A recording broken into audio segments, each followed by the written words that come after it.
오늘 뉴스에는 삼성전자 이건희 회장 타계 소식을 집중 보도하겠습니다. 오늘 새벽 78세를 일기로 타계했습니다. 고 이병철 회장의 삼남으로 27년간 삼성그룹을 이끌면서 세계적인 기업으로 성장시켰습니다.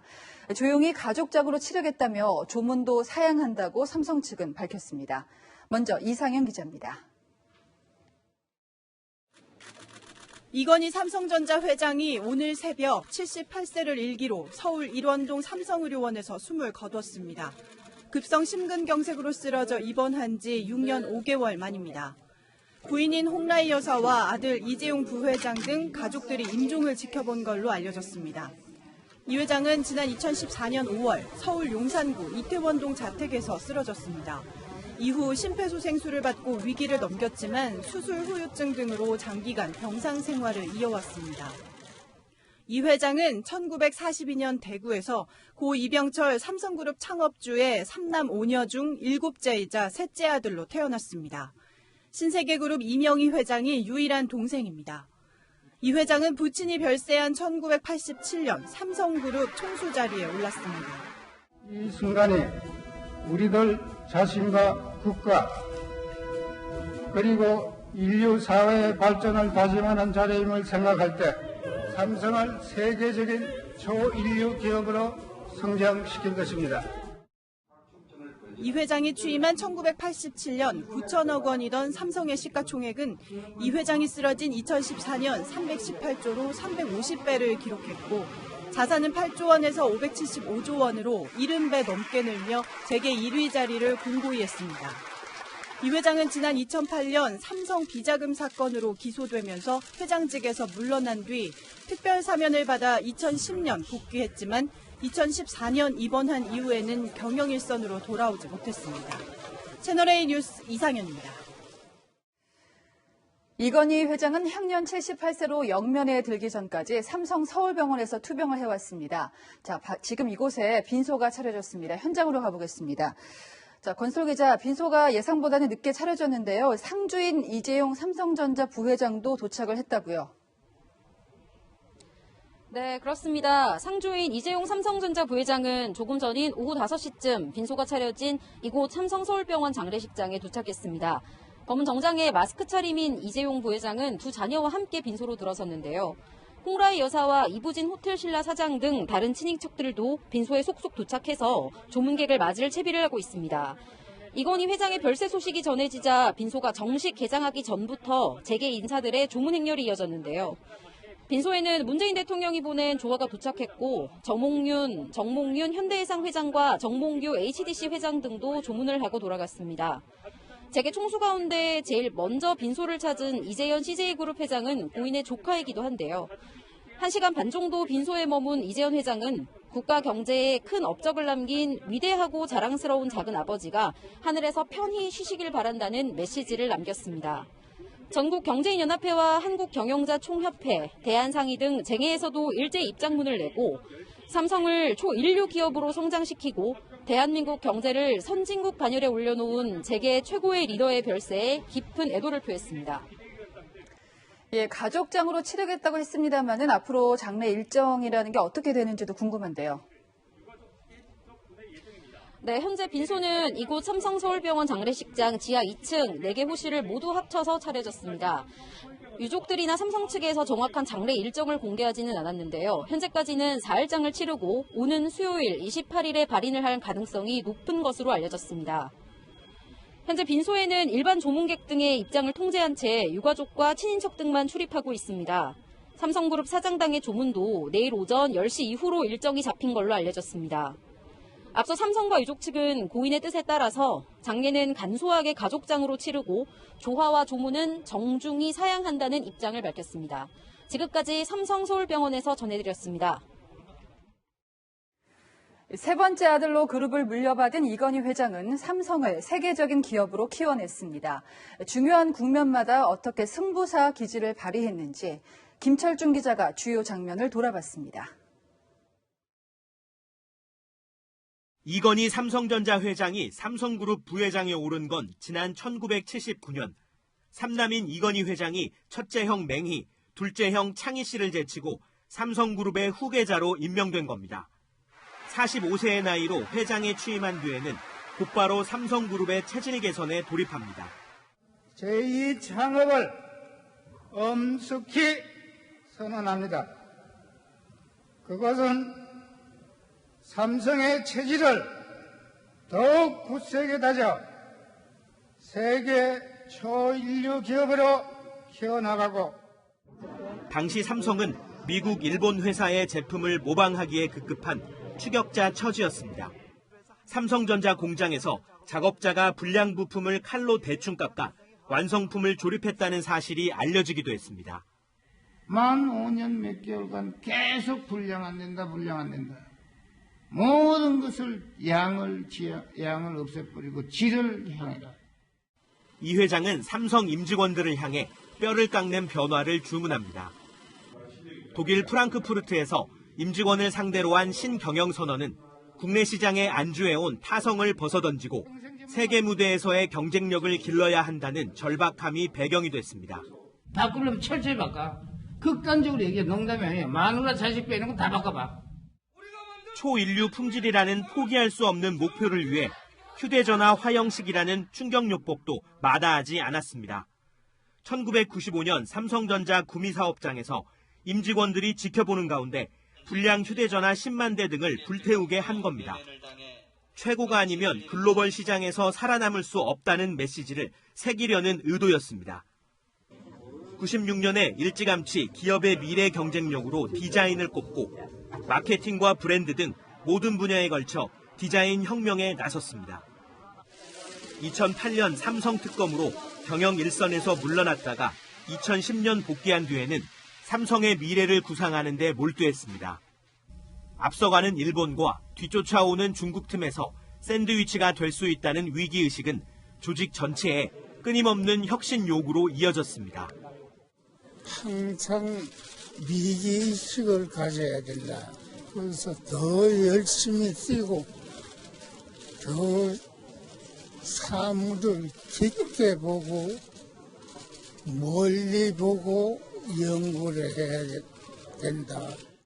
혁신 없이는 도태되고 만다는 경영 철학과 위기 때면 어김없이 발휘된 이 회장의 승부사 기질이 오늘날 삼성을 세계 최고 기업의 반열에 올려놨다는 평가가 나옵니다. 채널A 뉴스 김철중입니다. 이건희 회장은 이병철 선대 회장을 설득해 공격적으로 반도체 산업에 뛰어들었습니다. 승부사 기질과 초격차 전략으로 세계 1위 신화까지 일궈냈습니다. 하지만 성공의 달콤함만 있었던 건 아닙니다. 자동차 사업은 아픈 손가락이 됐고요. 특검으로 불명예 퇴진이라는 오점도 남겼습니다. 홍유라 기자가 명암을 짚어봤습니다. 지난 1974년 이건희 삼성전자 회장은 사업성이 없다는 주변의 만류에도 불구하고 사재를 털어 한국 반도체 지분 50%를 인수했습니다. 반도체에서 시기를 놓치면 기회 손실이 큰 만큼 선점 투자가 중요하다고 판단했기 때문입니다. 1983년 반도체 사업 진출을 공식화한 삼성전자는 1986년 1메가 D램을 생산하고 2년 뒤인 1988년 11월 1일에는 계열사인 삼성반도체 통신을 흡수하며 제2의 창업을 선언했습니다. 1992년 마침내 고성능 컴퓨터에 사용되는 63메가 D램을 세계 최초로 개발하는 쾌거를 이뤄냅니다. 하지만 이 회장은 만족하지 않았습니다. 같은 넥타이 메고 있으니 변화를 못 느끼고 있어요, 여러분이. 반도체가 어떻게 변해가고 전 세계 인류 기업의 기술력이 어떻게 바뀌어가고 있고 1993년 경기도 기흥에 생산 라인을 구축하고 세계 최초로 8인치 D램을 생산해내며 국내 기업 중 처음으로 조단위 영업이익을 내게 됩니다. 이 회장은 훗날 자신의 저서에서 이를 계기로 일본 업체를 따돌리고 메모리 분야 세계 1위에 서게 됐다고 회상했습니다. 그때부터 초격차 전략으로 글로벌 반도체 시장에서 선두주자로 자리 잡았고 지난해 기준 삼성전자의 글로벌 메모리 시장 점유율은 D램 41.4%, 낸드 플래시 27.9%로 단연 1위입니다. 하지만 자동차 애호가였던 이 회장의 꿈이자 도전이었던 자동차 사업은 결국 실패로 돌아갔습니다. 1999년 삼성 역사상 가장 큰 규모의 적자를 내고 사업을 포기했고 2000년 르노에 인수됩니다. 이 회장은 2008년엔 불명예 퇴진하기도 합니다. 삼성 비자금 사건으로 특검 조사를 받고 배임 등 혐의로 기소됐기 때문입니다. 삼성 회장직에서 물러나기로 했습니다. 지난날의 허물을 모두 제가 떠안고 가겠습니다. 이 회장이 삼성을 이끈 27년. 과감한 도전과 성공의 연속 뒤에는 뼈아픈 실패의 그림자도 있었습니다. 채널A 뉴스 홍미라입니다. 자, 이건희 회장이 직접 쓴 저서가 딱 한 권 있습니다. 생각 좀 하며 세상을 보자. 1997년 동아일보에 연재한 칼럼을 엮은 겁니다. 대기업 회장이 신문에 글을 기고했던 것도 색다르게 다가오지만요. 23년 전에 썼다고 믿기 어려울 만큼 적확하게 미래를 예견한 게 더 놀랍습니다. 인터넷도 낯설던 시절에 이미 무점포 시대가 열린다고 내다봤습니다. 박정서 기자가 다시 한번 읽어보겠습니다.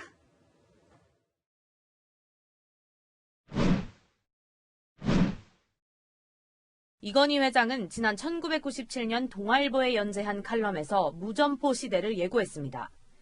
종이도 사무실도 필요 없고 배달만 전문으로 취급하는 음식점까지 생겨난다는 취지. 인터넷을 통한 전자상거래가 태동할 무렵인 23년 전 이미 정보화를 통한 비용 절감을 강조한 겁니다. 지난 1994년 학력과 성별 철폐를 골자로 한 열린 인사개혁안을 내놓았던 이 회장. 에세이에선 여성 없인 미래가 없다고 말했습니다. 이제는 한국도 21세에 가까워지고 앞으로 남녀의 평등이 절대 눈앞에 와 있어. 눈앞에 법으로 하기 전에 삼성이 먼저 해라 이 얘기지. 국가 차원에서 저렴한 비용에 타가소나 유치원을 많이 짓는 등 여성의 사회생활에 따르는 경제적 부담을 덜어주어야 한다고 주장했습니다. 기업 규제 논란이 여전히 화두인 가운데 이 회장은 23년 전 글에서 정부가 주도하는 산업구조는 효율성이 떨어진다고 꼬집었습니다. 기업에 대한 각종 규제를 풀어 세계화의 흐름을 수용해야 한다고 조언했습니다. 이 회장의 디자인 경영 철학도 엿볼 수 있습니다. 일본 마쓰시타는 디자이너가 450명인데 삼성전자는 130명에 불과하다며 스스로를 비판했습니다. 이 회장은 8년 후 밀라노에서 열린 디자인 전략회의에서 프리미엄 가구 제품을 만들기 위해선 감성의 벽을 넘어서야 한다고 다시 언급했습니다. 브랜드 컨설팅 업체 인터브랜드가 발표한 삼성전자의 브랜드 가치는 623억 달러로 세계 5위. 지금의 삼성을 있게 한 글로벌 경영 철학도 눈에 띕니다. 제품 경쟁은 국가 간 경쟁을 의미하지 않는다며 우물한 개구리식 발상을 버려야 한다고 강조했습니다. 생각 좀 하며 세상을 보자던 이건희 회장. 책이 나온 지 20여 년이 지났지만 시대를 앞서간 이 회장의 통찰을 다시 곱씹어볼 만합니다. 채널A 뉴스 박정서입니다. 기업인으로는 화려한 스포트라이트를 받았지만 자연인 이건희에게는 풍파가 있었습니다. 어머니 품을 떠나 큰 외톨이였고요. 가족 간의 불화를 영화로 달랜 고독한 청년이었습니다. 배유미 기자가 인간 이건희를 조명합니다. 얼굴에 장난기가 가득한 소년. 걱정 없어 보이는 표정과 달리 이 회장은 어린 시절을 혼자 있는 게 익숙한 외톨이였다고 회상했습니다. 태어나자마자 고향 대구를 떠나 경남 의령에 있는 친가에 맡겨지면서 3살 때까진 할머니를 어머니로 알고 자랐습니다. 선대 이병철 회장 부부가 사업을 키우느라 너무 바빴기 때문입니다. 초등학교에 입학해서도 마산, 대구, 부산으로 5번이나 전학을 다녔고 부산 사범부속 초등학교 5학년이 되자 선진국을 배우라는 아버지의 뜻에 따라 일본으로 유학 생활에 떠나게 됩니다. 말도 못하면서 배웠는데 조선인이라는 소리도 많이 듣고 그 대신 이제 세계적인 어떤 일본이나 미국에 대한 조류를 누구보다 빨리 읽는 힘이 생긴 거죠.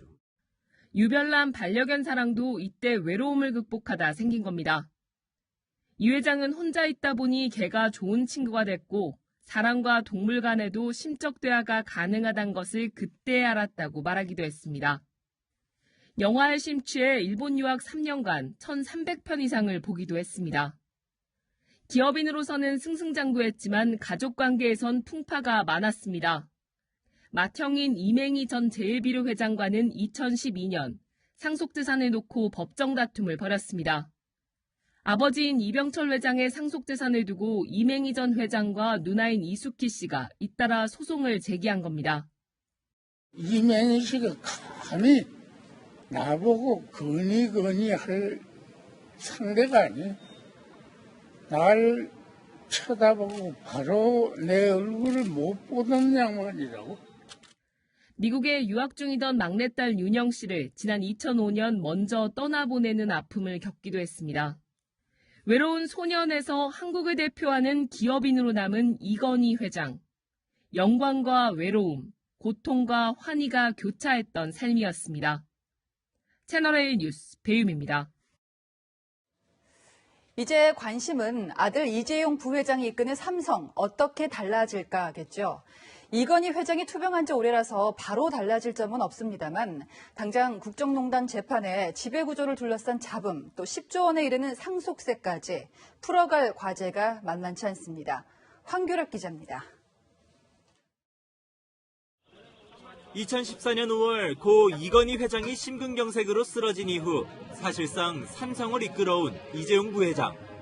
2015년 삼성 문화재단 이사장직 등을 물려받으며 승계 작업에 착수했고 2018년 공식적인 총수에 올랐습니다. 한화와 롯데의 방산과 화학 부분을 매각하는 한편 미국 전장기업 하만을 약 9조 원에 인수하는 등 적극적인 인수합병으로 도약을 위한 발판을 마련했습니다. 인공지능과 바이오 등 4가지 신사업 부분을 내세우며 미래산업 투자에도 속도를 내고 있습니다. 메모리에 이어서 파운드리를 포함한 시스템 반도체 분야에서도 당부하신 대로 확실한 1등을 하도록 하겠습니다. 하지만 넘어야 할 산도 있습니다. 국정농단 뇌물 혐의 파기환송심이 당장 내일로 예정돼 있고 삼성물산과 제일모직을 불법 편법적으로 합병해 경영권을 승계하려 했다는 혐의로 재판에 넘겨지기도 했습니다. 이제는 경영권 승계 문제로 더 이상 논란이 생기지 않도록 하겠습니다. 상속과 지배구조 개편 작업도 숙제입니다. 이건희 회장 보유 주식은 18조 원 규모. 유족들이 이를 상속받을 경우 내야 할 상속세만 약 10조 원이 될 것으로 보입니다.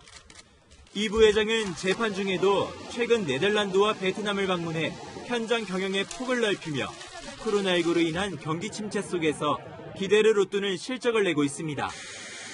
이재용 부회장이 새로운 삼성을 위한 시험대에 올랐습니다. 채널A 뉴스 황규락입니다. 한 사람의 죽음에 정치권은 일제히 애도를 표하면서도 엇갈린 평가를 내놨습니다. 강지혜 기자입니다. 문재인 대통령은 고 이건희 회장의 빈소가 차려진 직후 조화를 보냈습니다.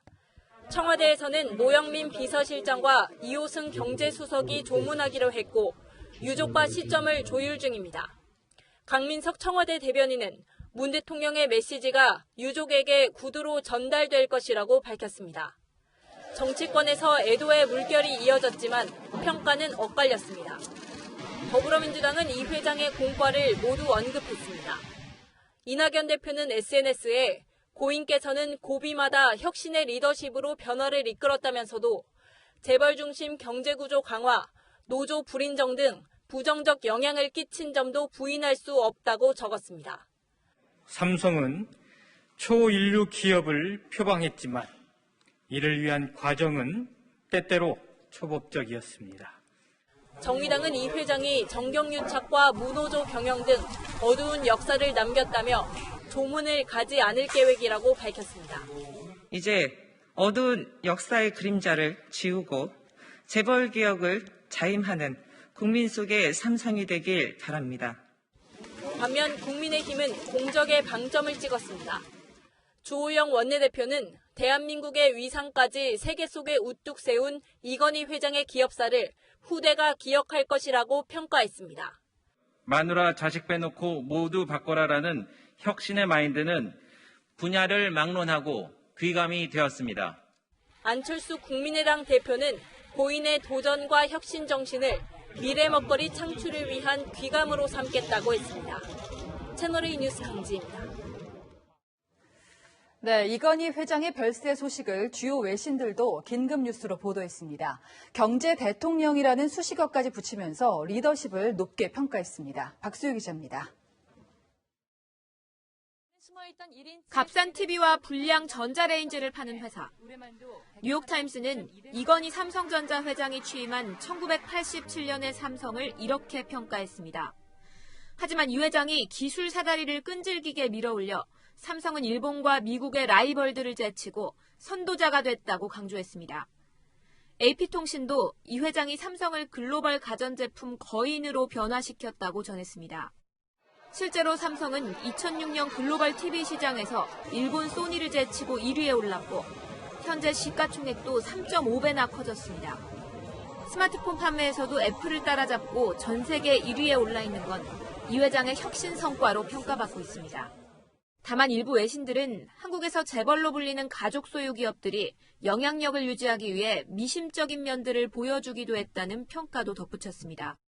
중국 CCTV 인터넷파는 이 회장이 한국의 경제 대통령으로 불린다고 했습니다. 在他的带领下，三星成长为韩国最大家族企业和巨无霸经济体。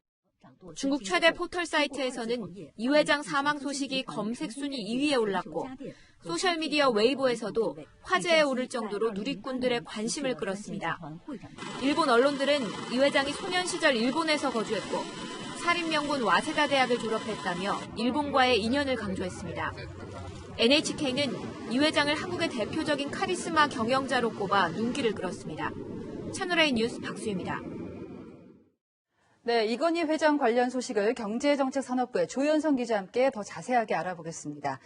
자, 조 기자, 2014년부터 투병 중이었습니다. 6년이라는 긴 투병 기간에 비해서 오늘 별세는 좀 갑작스러운 분위기인데요. 네, 그렇죠. 그래서 삼성 관계자에 따르면 최근 병세가 심해졌다는 이야기는 듣지 못했다고 전했는데요. 네. 어제부터 급격히 악화된 것으로 알려져 있습니다. 이건희 회장은 지난 2014년 5월 급성 심근경색증으로 이태원동 자택에서 쓰러졌죠.